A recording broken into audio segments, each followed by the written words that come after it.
ketika uh, memamerkan ya atau memperlihatkan bukti ijazah dari Pak Jokowi itu juga bukan ijazah analognya.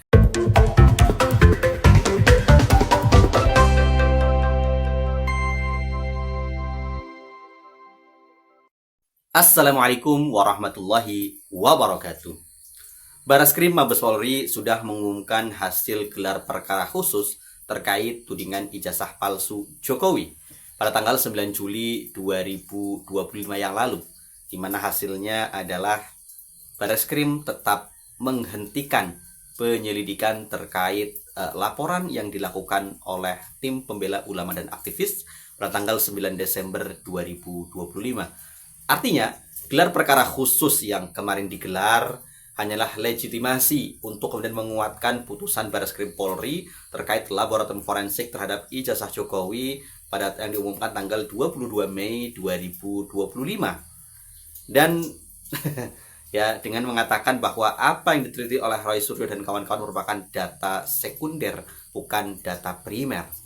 Namun yang menjadi masalah adalah ketika Bareskrim Polri mengumumkan hasil laboratorium forensik pada tanggal 22 Mei 2025 yang lalu adalah ketika memamerkan ya atau memperlihatkan bukti ijazah dari Pak Jokowi itu juga bukan ijazah analognya, tapi masih berupa fotokopian yang terdapat tanda tangan legalisir, dan itu pun tidak berupa kertas namun berupa gambar di layar. Berbeda dengan pada pengumuman kasus-kasus lain yang diperlihatkan barang buktinya, sebagai contoh misal kasus pembunuhan yang diperlihatkan barang buktinya berupa alat untuk membunuh dan juga pakaian korban, ataupun barang bukti ya narkotika yang dipamerkan biasanya sebagian dari barang haram tersebut, ataupun yang lainnya yang memang bisa diperhatikan ya, misalkan dalam kasus penipuan ya dengan ponsel ya ponselnya biasanya diperlihatkan dan lain sebagainya. Namun kali ini di kasus Jokowi yang diperlihatkan tetap ya apa yang diperlihatkan Bareskrim Polri ya, Brigjen Polisi Juhandani, sebenarnya itu juga bukan data primer juga ya, data sekunder ya. Kita juga kemudian mengatakan yang diteliti juga ternyata ya apakah benar ijazah yang Pak Jokowi yang gambarnya diupload oleh Dian Sandi Utama atau seperti apa ya. Yang jelas aroma ya untuk kemudian mempercepat proses di Polda Metro Jaya, di mana laporan di Polda Metro Jaya langsung dilakukan oleh Joko Widodo pada tanggal 30 April 2025, ditambah beberapa laporan dari Polres di wilayah hukum Polda Metro Jaya. Ya dia mengatasnamakan Pradi Bersatu lah, mengatasnamakan relawan dan sebagainya, setelah Kumanan, Andi Kurniawan ya, Kayan Rahayan dan semuanya lah ya, yang namanya itu banyak sekali ya, ada 5 atau 6, ada 6 tapi yang kemudian diterima laporannya itu 4 orang ya. Jadi kasus ini akan semakin bergulir panjang ya, dan sepertinya ya dalam hal ini Polri ya dituntut untuk berlaku adil ya, tidak kemudian berat sebelah ya. Lucu sekali ya. Dan pada dasarnya kan kalaupun nanti di Polda Metro Jaya pada akhirnya ada penetapan tersangka ya, karena sekarang sudah masuk tahap penyidikan, di mana dari tahap penyidikan itu ya kalau nggak SP3 ya penetapan tersangka ya. Jadi pada ujungnya kan ketika kemudian ada tersangka kemudian masuk ke pengadilan, pada ujungnya kan ketika dilakukan pencemaran nama baik, kemudian berita bohong dan lain sebagainya, pada ujungnya kan di pengadilan adalah pembuktian ijazah itu asli atau palsu. Namun sepertinya kalau kemudian masuk ke pengadilan, apa yang terjadi pada Gus Nur dan Bambang Tri 3 tahun yang lalu ya, pada tahun 2022 akan terjadi lagi, dimana kemudian dalam sidang yang cukup panjang ya sampai tahun 2023 sampai putusan itu ijazah itu tidak pernah diperlihatkan ya. Kata Pak Jokowi kan, saya akan menunjukkan ijazah ketika diminta pengadilan lah. Saat itu pengadilan sudah meminta ijazah Pak Jokowi dihadirkan lewat jaksa penuntut umum. Bahkan hakim sudah bersurat ke kediaman Jokowi di Solo ya. Tapi apa yang terjadi? Tidak pernah ijazah itu diperlihatkan di depan pengadilan, di depan majelis hakim di Pengadilan Negeri Surakarta. Lagi-lagi jaksa penuntut umum hanya membawa fotokopian yang dikatakan ya ini sudah cukup ya. Apa ya kemudian yang dibuktikan kalau seperti itu ya, namanya juga fotokopian ya. Apa sumber primer itu asli atau palsu ya nggak tahu, namanya juga fotokopian. Nah, fotokopian kan apa ya memotret kemudian dicetak ulang ya, disamakan persis dengan barang primernya. Ya itulah yang kemudian terjadi. Jadi apa yang kemudian kalau narasinya dengan dipenjaranya Gus Nur dan Bambang Tri membuktikan ijazah Jokowi asli, bukan ya, karena di pengadilan itu tidak pernah dibuktikan ijazah Jokowi itu asli atau tidak.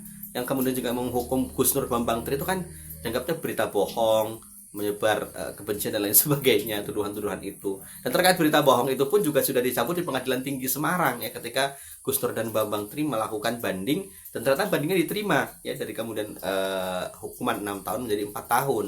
Yang kemudian Gus Nur sendiri sekarang sudah bebas ya, sedangkan Bambang Tri memang masih menjalani hukuman ini ya.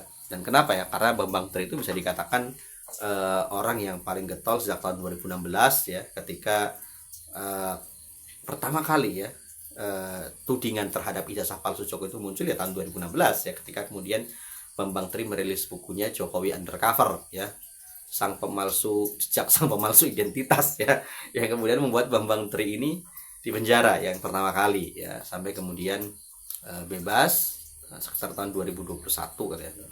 Kemudian ada 2022 ya, kemudian melakukan terus ya, kemudian malah setelah bebas itu merilis buku yang kedua Jokowi Undercover 2 ya, bahkan kemudian melakukan gugatan ke Pengadilan Negeri Jakarta Pusat ya. Namun kemudian sebelum sidang yang pertama perdana, Gus Nur Bambang Tri ini kan melakukan podcast dengan Gus Nur ya, bahkan melakukan mubahalah. Dan yang terjadi kan dari mubahalah inilah yang kemudian dipermasalahkan ya. Bahkan sebelum sidang perdana itu dilakukan di PN Jakarta Pusat ya.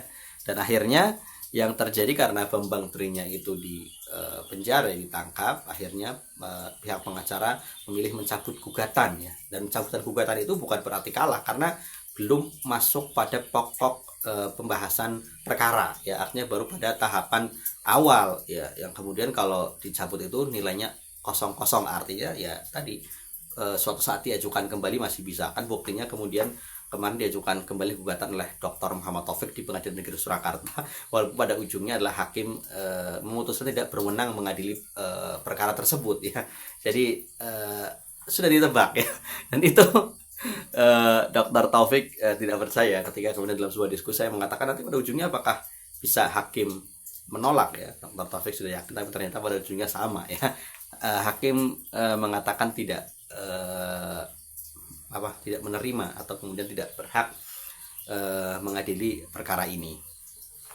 Kembali lagi ke masalah Bareskrim Polri ya, artinya kalau lihat skenario yang semacam ini, dipastikan bahwa gelar yang dilakukan Polda Metro Jaya yang semakin masif ya, kemudian pemeriksaan beberapa saksi, baik saksi dari pihak pelapor maupun saksi dari pihak yang terlapor, yang sudah mulai dijalankan sejak beberapa waktu yang lalu ya, dimulai termasuk dari pemanggilan klarifikasi para terlapor, kemudian juga pemeriksaan pelapor yakni Pak Joko Widodo, yang kemudian harus para penyidik dari Polda Metro Jaya datang ke Polresta Solo. Ini luar biasa ya. Sampai juga pemeriksaan saksi-saksi itu di Solo ada 10 orang, 8-10 orang. Namun untuk para saksi-saksi yang dari terlapor, bahkan terlapornya itu harus datang ke Polda Metro Jaya, entah itu dari Medan, entah dari mana, apa bahkan kondisinya sakit pakai kursi roda pun harus datang ke Polda Metro Jaya. Ini dari sini sudah terlihat ya bagaimana berat sebelahnya Polda Metro Jaya dalam menangani kasus ini. Kita lihat kasus ini akan berjalan seperti apa, apakah semakin panas ataukah semakin seperti yang diharapkan. Demikian, Assalamualaikum warahmatullahi wabarakatuh.